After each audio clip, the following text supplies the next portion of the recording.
A man stands in a courtyard before dawn, warming his hands over a charcoal fire, and he is about to lie about the best friend he has ever had. He is not a coward. He's not a stranger who wandered in off the street to watch a trial. He is the man who, only a few hours before, stood up in front of everyone and swore he would die first. And now he cannot even hold his ground in front of a servant girl. The coals glow low and red. The air before sunrise is cold enough to see your breath. A young woman looks at him across the fire, and she asks him a small, ordinary question. And what happens in the next few seconds will become the most famous collapse in all four Gospels. But here's what most people miss. This story does not end with the rooster. It does not end with a man weeping in the dark. It ends weeks later at a breakfast on a beach, beside a second charcoal fire that Jesus lit on purpose. Because smell is the strongest hook memory has. One scent can drag you back to a moment you have spent years trying to forget. And Jesus knew that. So he built the ending out of the same thing that broke Peter, the same fire, the same number 3, and he used it to put the man back together. That is what we are going to do. Walk the whole night in order, then walk past the empty tomb all the way to the shore and watch it get undone. Let us start at the beginning, not in the courtyard, but at a supper table the night before. It begins not with a failure, but with a boast. Picture the room, a low table, the remains of a meal, oil lamps throwing shadows on the walls. Jesus has just told the men around him that one of them will betray him, and the mood in that room has gone from warm to heavy. And into that heavy silence, Jesus turns and speaks directly to one man, not to the group, to Simon Peter. He says in the Gospel of Luke, chapter 22, verse 31, "Simon, Simon, behold, Satan demanded to have you, that he might sift you like wheat." Sift you like wheat. In the ancient world, sifting was how you separated what was real from what was worthless. You threw the grain into the air, and the wind carried off the light, empty husks, and the solid kernels fell back down. Jesus is telling Peter that a storm is coming that will do exactly that to him. It will throw him into the air and show everyone what he is actually made of. But look at what Jesus says next in verse 32. "But I have prayed for you that your faith may not fail." Before Peter has failed even once, before the courtyard, before the fire, before the rooster, Jesus is already praying for him. He does not say, "I have prayed that you will not fall." He knows Peter is going to fall. He prays instead that when it happens, it will not be the end of him. Now, if Peter had really heard that, everything would have gone differently. But Peter is not in a listening posture. He is in a fighting posture. And here is where the boast comes out. Look at his hands for a second. These are a fisherman's hands, thick, scarred, rope burned from years of hauling wet nets out of the Sea of Galilee. These are hands that have never lost a fight they cared about. And Peter has decided that loyalty is just one more thing he can grip and hold by strength. So in Luke, verse 33, he says, "Lord, I am ready to go with you both to prison and to death." And in the Gospel of John, chapter 13, verse 37, he pushes even harder. "Lord, why can I not follow you now? I will lay down my life for you." And in Matthew, chapter 26, verse 33, he does the thing that people who are sure of themselves always do. He compares himself to everyone else in the room. "Though they all fall away because of you, I will never fall away. Even if all of them break," he says, "I will not." And a few verses later, he says it one more time in Matthew 26, verse 35. "Even if I must die with you, I will not deny you." Here's the thing we need to slow down and see. We tend to tell this story as if Peter's denial was a single moment of weakness, a good man who cracked under sudden pressure in the dark. But that is not where it starts. It does not start with a stumble. It starts with a boast. It starts here, in a warm room with no soldiers, no danger, no servant girl, just a man who is absolutely certain he is stronger than he is. It is the oldest trap there is. You are sure you would stay calm if things ever really went wrong, right up until things actually go wrong. Confidence in your own strength feels like faith. It even sounds like faith. But it is a completely different thing. Faith leans on someone else. This leans on yourself. And Jesus lets him say it. He does not argue. He simply tells him the truth. In Luke, verse 34, I tell you, Peter, the rooster will not crow this day until you deny 3 times that you know me. 3 times. Peter has just promised to die. Jesus tells him he will not last until sunrise. The supper ends, they sing a hymn, and they walk out into the night. And the ground under Peter's confidence is already starting to give way. From the warm room, the story moves out into the dark to a garden called Gethsemane. Jesus goes there to pray, and what he asks his closest friends to do is very simple. Stay awake, keep watch, pray with me. And they cannot even do that. They fall asleep. 3 times he comes back and finds them sleeping, and the 3rd time he says something to Peter that we need to hold on to, because most people use it exactly backwards. In Matthew chapter 26, verse 41, Jesus says, "Watch and pray that you may not enter into temptation. The spirit indeed is willing, but the flesh is weak." Now we usually pull that last line out and use it as a gentle excuse. I meant to get up early and pray, but, the spirit is willing, the flesh is weak. We turn it into a soft little shrug about being tired. But that is not what it is. Look at when Jesus says it. He says it a few hours before every man in that garden is going to run. He's not handing Peter an excuse. He's giving him a diagnosis. He is saying, your heart means it. You really do want to be faithful. But your willpower is not strong enough to carry you through what is coming. So do not stand there flexing. Get on your knees. Watch and pray. That is the only thing that will hold you. And Peter, still asleep to the warning, still trusting his own strength, does the opposite. The soldiers arrive. Torches, weapons, a mob in the dark. And Peter reacts the way strong, confident men react. He fights. In the Gospel of John, chapter 18, verse 10, Simon Peter, having a sword, drew it and struck the high priest's servant and cut off his right ear. Think about that moment. A drawn sword, a severed ear on the ground, blood in the torchlight. This is Peter at the peak of his self-confidence. This is exactly the death-defying loyalty he promised at supper. He is ready to die swinging, and Jesus stops him, tells him to put the sword away, heals the man's ear, and lets himself be arrested and led away. And that is the moment Peter's strength runs out, because it turns out he was ready to die in a fight. He was not ready for what came next, which was nothing. No battle, no blaze of glory. Just his friend bound, walking away, and Peter left standing there with a useless sword and no idea what to do with all that courage. So he makes a choice that seems small. Luke chapter 22, verse 54. Then they seized him and led him away, bringing him into the high priest's house, and Peter was following at a distance. Following at a distance. That one phrase is the hinge the whole night turns on. He does not leave. Give him that. But he does not stay close either. He follows far enough back to still see, but far enough back that no one would connect him to the prisoner. It's the posture of a man who wants to keep his friend and keep himself safe at the same time. And you cannot do both. It is like staying in the group chat but muting the notifications. Close enough to watch what happens. Far enough away that no one expects anything of you. Present and hidden at the same time. He follows the crowd all the way into the courtyard of the high priest, a man named Caiaphas, who we know from the historian Josephus held that office for around 18 years. This is the most powerful religious household in Jerusalem, and Peter walks right into its courtyard and sits down. And there, in the middle of that courtyard, is a fire, in the Gospel of John, chapter 18, verse 18.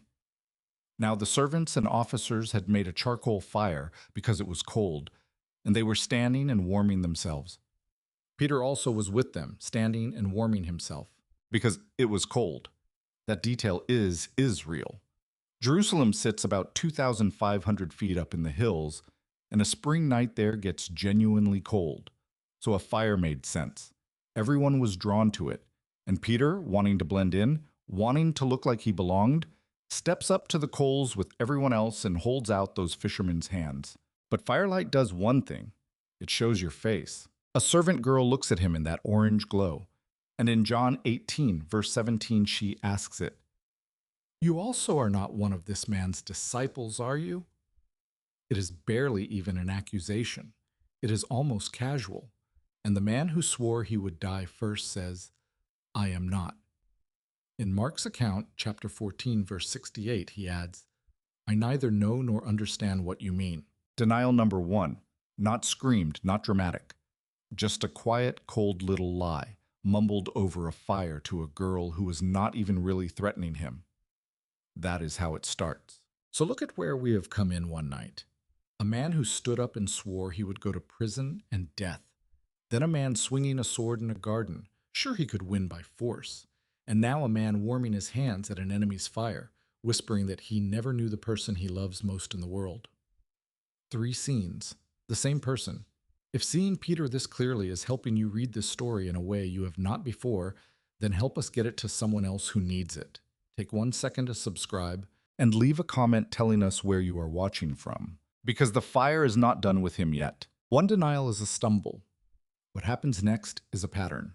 Because here is what almost always happens after the first lie. The first lie locks you in. Now you have to protect it. You cannot suddenly admit the truth without admitting you just lied. So the second lie comes easier, and the third comes easier still. Peter is not standing at that fire for a few seconds. He's standing there for maybe an hour, in the cold, in the dark, sinking deeper with every question. So the second one comes. In the Gospel of John, chapter 18, verse 25. Now Simon Peter was standing and warming himself. So they said to him, "You also are not one of his disciples, are you?" He denied it and said, "I am not. I am not." The same 3 words. But something is closing in on him now, because there is a problem Peter cannot fix. He cannot fix his own voice. In Matthew chapter 26, verse 73, the people around the fire say, "Certainly you too are one of them, for your accent betrays you." Peter is from Galilee, up north, and Galileans had a distinct, rough country accent that stood out in the city of Jerusalem. The way a heavy regional accent stands out the moment you open your mouth in a place you are trying to blend into. And every word he speaks to deny Jesus is spoken in the accent of the region where he followed Jesus. He is being given away by the very sound of himself. And that is when Peter breaks completely. This is denial number 3, and it is the ugliest of the 3. Matthew chapter 26, verse 74. Then he began to invoke a curse on himself and to swear, "I do not know the man." He curses. He calls down trouble on his own head to prove he is telling the truth, which of course means he is now lying as hard as a human being can lie. The fisherman who promised to die is now swearing on his own life that he never even met Jesus. And then the gospel finishes the sentence, and immediately the rooster crowed. Just like that. Mid-curse. The sound Jesus had named hours earlier cut straight through the courtyard. And what happens next is the detail that turns this from a story about failure into a story about something much deeper. Luke, the doctor, the careful one, is the only gospel writer who records it. Luke chapter 22, verse 61. And the Lord turned and looked at Peter. Stop and picture the geography of that. Jesus is inside on trial. Peter is outside in the courtyard, and at that exact moment, Jesus is close enough and positioned in such a way that he turns his head, and across that open space, through the crowd, in the firelight, his eyes find Peter's eyes. At the precise second the rooster crows, Jesus does not shout, he does not point, he does not say a word. He just looks, and in that look is everything Peter already knows. "I told you, and I prayed for you anyway." The verse goes on. And Peter remembered the saying of the Lord, how he had said to him, "Before the rooster crows today, you will deny me 3 times." It all comes back at once. The supper, the boast, the warning he did not listen to. And Luke gives us the last line of the worst night of Peter's life. Verse 62. And he went out and wept bitterly. He runs. The strongest man in the room, the one who swore he was braver than everyone else, stumbles out of that courtyard into the dark and sobs like his heart is being torn out of him. Because it is. This is what the sifting looked like. Remember what Jesus said at the table. Satan wants to sift you like wheat. This is the wheat in the air. Everything Peter believed about his own strength, his own loyalty, his own courage, thrown up into the wind of one terrible night. And all the empty husks, all the boasting, all the "I will never," it all blows away. What is left, what actually falls back down to the ground when the wind dies, is a broken man who loves Jesus and has just discovered he cannot save himself. That is Peter at his lowest. weeping in the dark, certain he has thrown away the only thing that ever mattered. And as far as he knows, that is the end of the story. He had his chance, and he failed it 3 times out loud with cursing.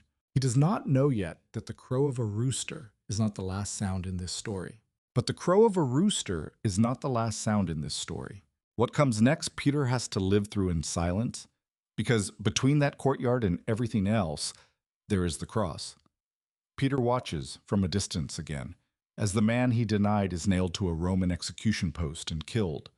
And now the denial is permanent. You cannot apologize to a dead man. You cannot take it back. Whatever Peter was going to say, whatever he was going to fix, that door is closed. Jesus is in a tomb. And the last words Peter ever spoke about him were a curse and a lie. Sit in that for a second, because Peter sat in it for 3 days. 3 days of replaying one night. 3 days of, I never even got to say I was sorry. And then it is the 3rd day, and the tomb is empty. The women go early in the morning and find the stone rolled away, and a young man in white sitting there, and he gives them a message to carry back.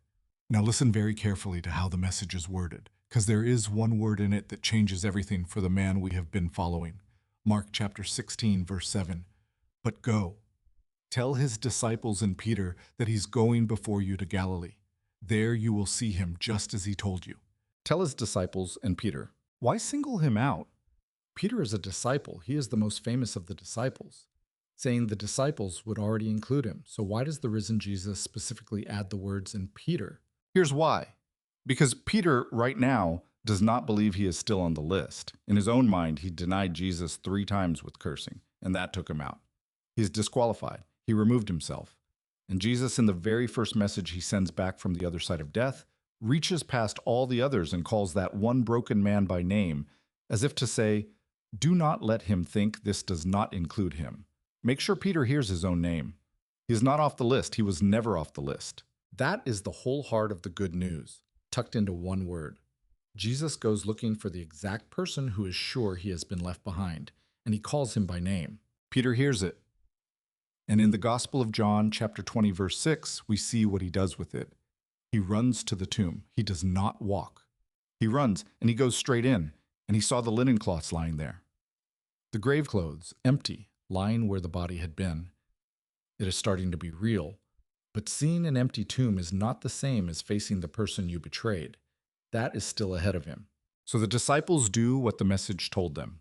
They go back north to Galilee, home to the lake where this whole thing started years ago. And Peter, not knowing what else to do with himself, does the thing he knows how to do. He goes fishing, back to the boats, back to the nets, back to the hands that never lost a fight. They fish all night and catch nothing. And in the gray light of morning, a man on the shore calls out and tells them to throw the net on the other side. They do. And the net fills so fast they cannot haul it in. And John, standing next to Peter, says the 4 words that make Peter's heart stop. John chapter 21, verse 7. It is the Lord. And Peter does not wait for the boat. He throws himself into the water and swims for shore, because whatever is waiting for him there, whatever Jesus is going to say about that night, he cannot stay away from it any longer. He drags himself up onto the sand, soaked, out of breath. And this is where you have to slow all the way down because of what he sees waiting for him on that beach. John chapter 21, verse 9. When they got out on land, they saw a charcoal fire in place with fish laid out on it and bread. A charcoal fire. There are a lot of ways to cook fish. There are a lot of ways to make a fire.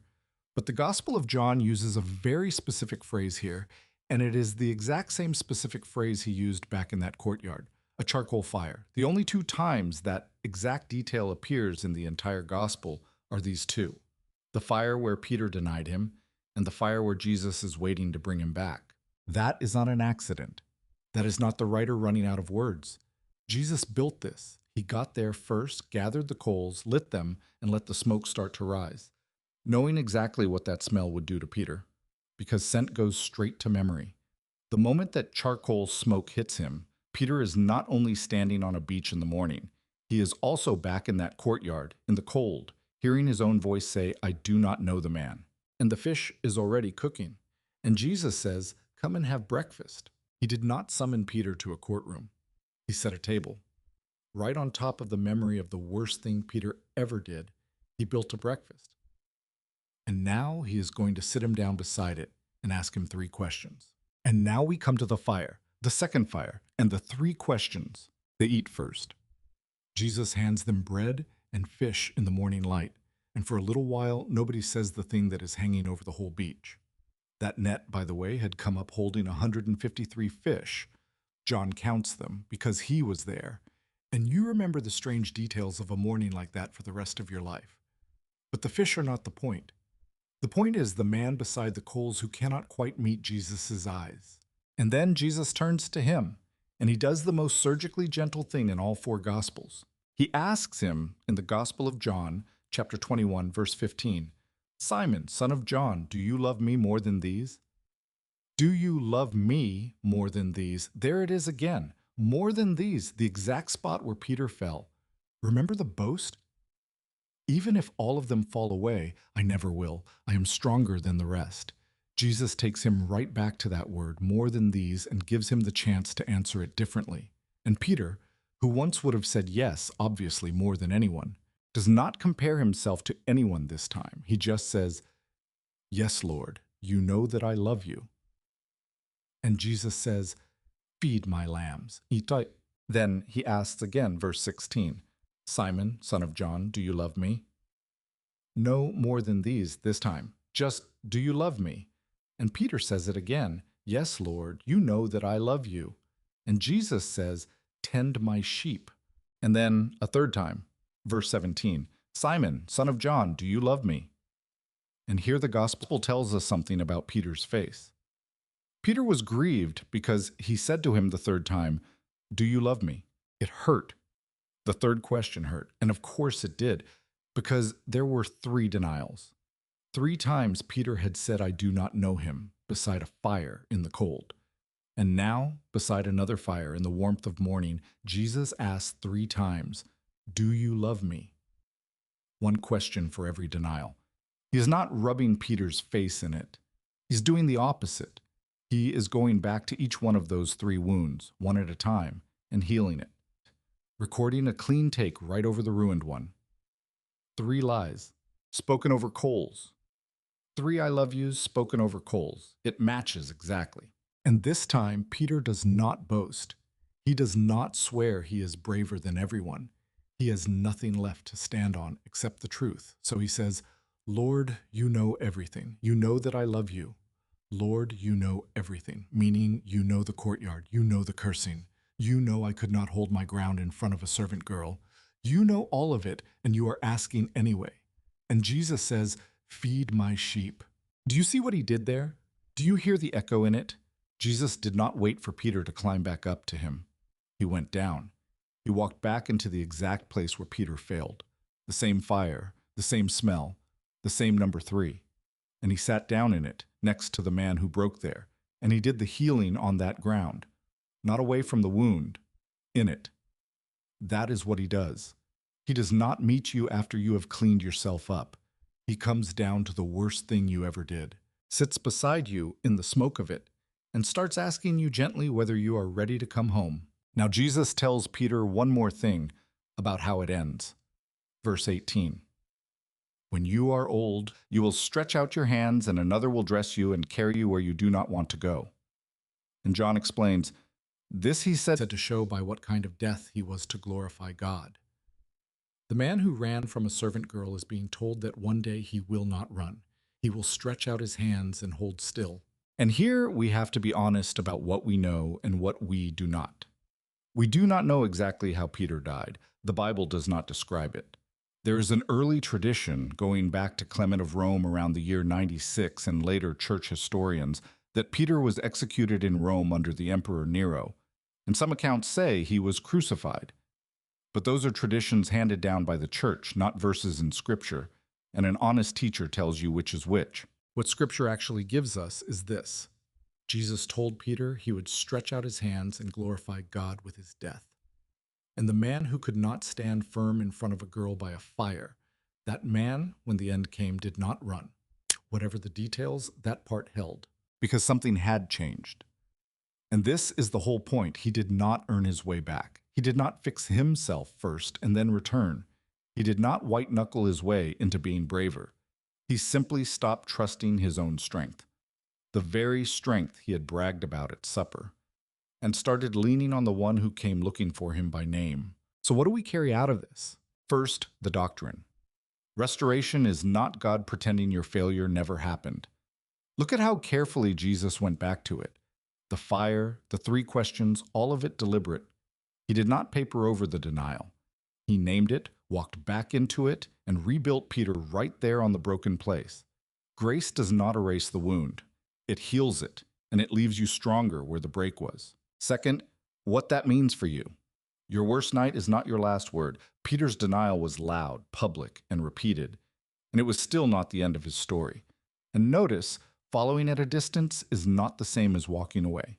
If you are somewhere back in the crowd right now, close enough to watch but too far to be known, that distance is exactly the gap Jesus came to close. He is not waiting for you to come all the way in on your own. He is already on the beach, and the fire is already lit. And third, the one that goes straight to the bone. The man who could not hold his ground in front of one servant girl stood up 50 days later, in the same city, in front of thousands, and preached. And Acts chapter 2, verse 41 tells us 3,000 people believed that day. Same man, same voice, same Galilean accent that had given him away in the courtyard. What changed was not that he finally found more willpower. What changed was that he finally ran out of it and found something better underneath. That is the good news hiding inside Peter's worst failure. Not that he was strong enough in the end, that he was not. And it did not matter because the one who called him was. If this walk through Peter's night meant something to you, do the thing Peter eventually learned to do. Do not keep it at a distance. Subscribe so you do not miss the next one. Share it with someone who needs to hear that their failure is not the final page. And leave a comment telling us the one line here that stayed with you. Thank you for spending this time in the Word. We will see you at the next fire.